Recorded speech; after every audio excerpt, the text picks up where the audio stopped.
always tracking, always alerting.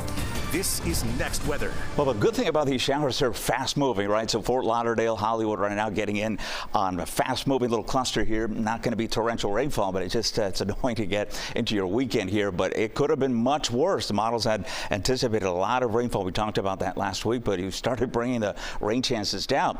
Culprit for all the cloud cover that we had today and the additional showers we'll have tomorrow is this boundary here. It is just stuck in the Florida states, and we have this area of low pressure, not tropical. It's just attached to the front, and the flow around it just keeps bringing in additional moisture. So we're going to have rounds on and off showers. It's not going to behave like our typical, wet pattern, which we're still in, by the way. We will have some thunderstorms inland, but the problem is with this pattern, you still get showers in the morning, even through the middle part of the day as these little clusters begin to move in, and then we start getting active again at night, which is something different. So long as that boundary's there, it's going to be there for a few days. So there's next weather rain tracker as we hit through the rest of tonight. You see what I'm talking about here, just showers in and out. That's the good thing. So they're not going to accumulate rainfall any significant way here. And there you see more showers continuing to ride that easterly wind that's going to be with us through tomorrow.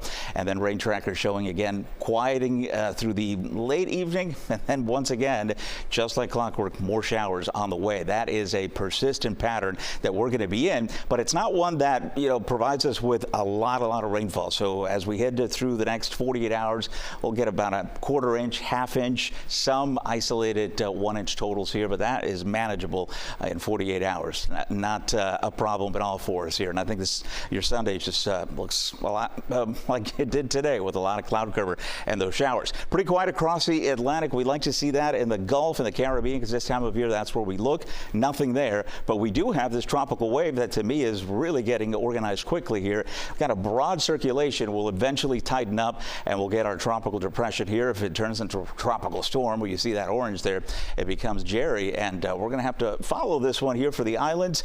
Not anticipating a huge wind event, right? So this would be a kind of a weak tropical storm as the models have it right now. That could change, and then it will likely curve up to the north. But you see how it's not discernible, right? It's not this compact system here. When that happens, it gets left behind, and sometimes that moisture kind of just works its way in our direction without organization. But if it gets strong enough, it will get pulled up to the Atlantic, so we don't have to worry about it. Rip current risk high tomorrow. That's still an issue if you're making it a beach day. No alerts for our waters here. We're looking good, and your next weather 7-day forecast will feature again those rain chances. 40 tomorrow. We'll increase that on Monday and Tuesday, and we'll about keep it there with temperatures in the upper 80s through the next 7.